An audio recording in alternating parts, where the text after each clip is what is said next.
Fala pessoal, tudo bem? Essa semana, o maior avião do mundo ganhou destaque nos principais jornais após ele ter sido destruído pelos russos lá na guerra Ucrânia e Rússia. Mas você sabe por que esse avião é tão incrível? Então fica comigo que eu vou te contar uma história. Mas antes, não se esqueça de se inscrever no canal e já deixar o seu like nesse vídeo.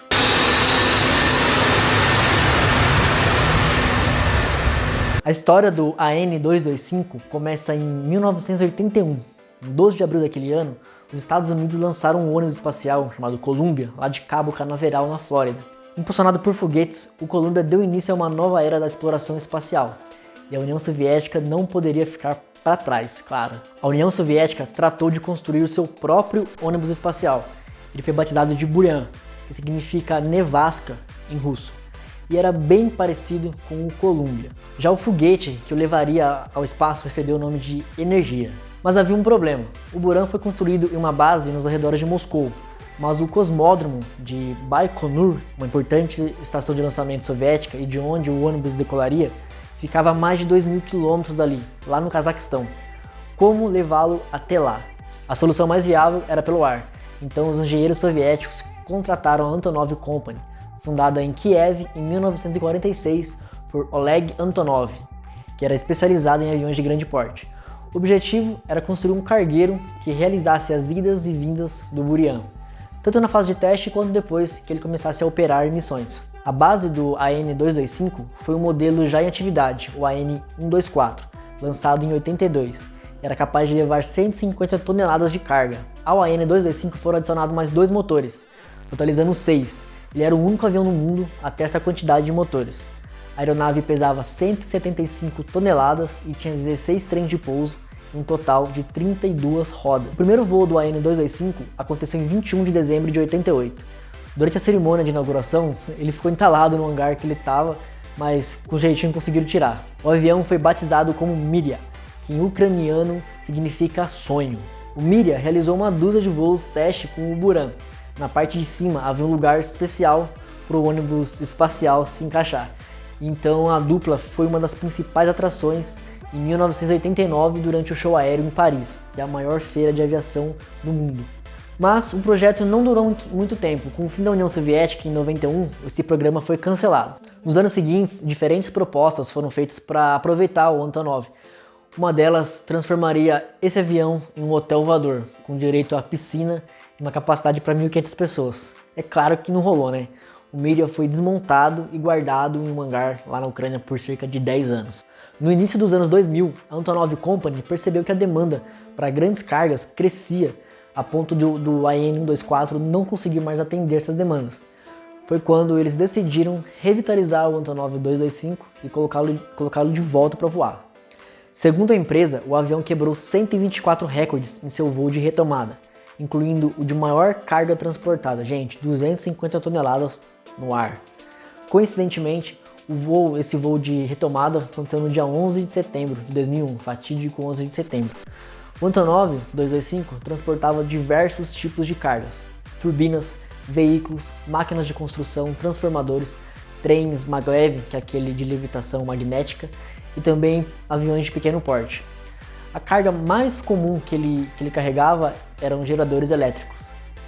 Como ele foi feito na União Soviética dos anos 80, o AN-225 ainda guardava muitos comandos analógicos. Pela sua idade e pelo seu tamanho, não era tarefa fácil operar.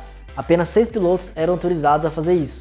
Além disso, reparos precisavam ser feitos constantemente, inclusive durante as entregas em outros países, né? Não à toa, vários cabos e componentes internos do avião ficavam sempre expostos para facilitar essa manutenção. A tripulação do Miria era composta por 6 pessoas: um piloto, um copiloto, 2 engenheiros, um especialista em navegação e outro especialista em comunicação. Isso sem contar dezenas de funcionários e supervisores que acompanhavam o carregamento e o descarregamento das cargas desse avião. O AN-225 realizava 20 voos por ano em média, isso porque toda viagem requeria semanas e semanas de planejamento, envolvendo aeroportos, equipes de logística e a empresa responsável pela carga. Às vezes, era preciso levar de Kiev um caminhão reboque com mais ou menos 450 cavalos para manobrar o Antonov na pista, porque alguns aeroportos não têm carrinho de reboque tão potente a ponto de conseguir carregar um avião desse tamanho. As cargas entravam e saíam pela frente do avião. O nariz do AN-225 levantava e uma enorme rampa descia, como se fosse mesmo uma língua, né? Fosse uma língua.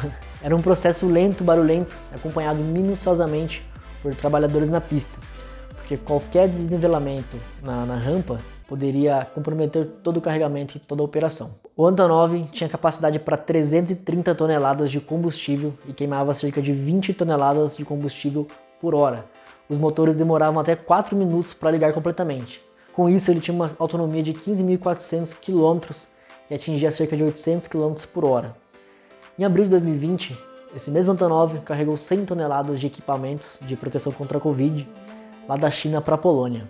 Não fosse esse ataque russo, ele continuaria em operação por pelo menos mais 25 anos. Ele já veio no Brasil? Já. Em 14 de fevereiro de 2010, o Antonov 225 Miriam foi contratado pela Chapman Freeborn Air Chartering, uma empresa britânica de frete aéreo, a serviço da Petrobras. Ele pousou no Aeroporto Internacional de São Paulo, mais conhecido como Aeroporto de Guarulhos, ou também Cumbica, transportando 3 gigantescas válvulas para a refinaria de Paulínia, fica aqui pertinho. Antes da viagem aqui para o Brasil, o Antonov transportou de Tóquio para Santo Domingo cerca de 110 toneladas entre equipamentos de construção civil e mantimentos doados pelo Japão para ajudar a reconstruir o Haiti depois daquele terremoto. E a segunda passagem pelo Brasil ocorreu entre 14 e 15 de novembro de 2016. No dia 14 de novembro, o Antonov aterrissou no Aeroporto Internacional de Viracopos, lá em Campinas, na parte da manhã, e no mesmo dia, por volta das 11 da noite, pousou no Aeroporto Internacional de Guarulhos. Lá ele foi carregado com os equipamentos e no dia seguinte voou até o Chile. No último domingo, dia 27 de fevereiro de 2022, o Antonov 225, o maior avião do mundo, foi destruído após um incêndio provocado por um ataque russo no aeroporto de Hostomel, cidade próxima à capital da Ucrânia, Kiev. A informação foi dada pela Ukroboronprom, uma fabricante de armas estatal ucraniana que também é responsável pela Antonov Company, e depois também foi confirmada pelo ministro das Relações Exteriores do país, Dmytro Kuleba. O avião estava parado no aeroporto de Hostomel desde quinta-feira, dia 24, para efetuar alguns reparos. A Ukroboronprom afirmou que serão necessários 3 bi de dólar para reconstruir o avião, e que isso pode demorar mais ou menos 5 anos. Em comunicado, a empresa defendeu que a Rússia é quem deve arcar com todo esse custo. Nada mais justo, né? Ô Rússia. Mas hoje, no dia 2 de março que eu estou gravando esse vídeo, surgiram algumas imagens de satélite do hangar onde estava o avião, sugerindo que o estrago pode ter sido menor do que a gente está imaginando. Devido ao aeroporto estar dominado pelos russos, as informações que chegam não são tão fiéis e não podem ser confirmadas de imediato. Uma pena, né? Então, pessoal, essa é uma breve história do Antonov 225 Miriam, o maior avião do mundo. Se você gostou do vídeo, deixa seu like, se inscreve no canal e deixa uma sugestão de um próximo vídeo que eu posso fazer aqui no canal, beleza? Então é isso, valeu, obrigado!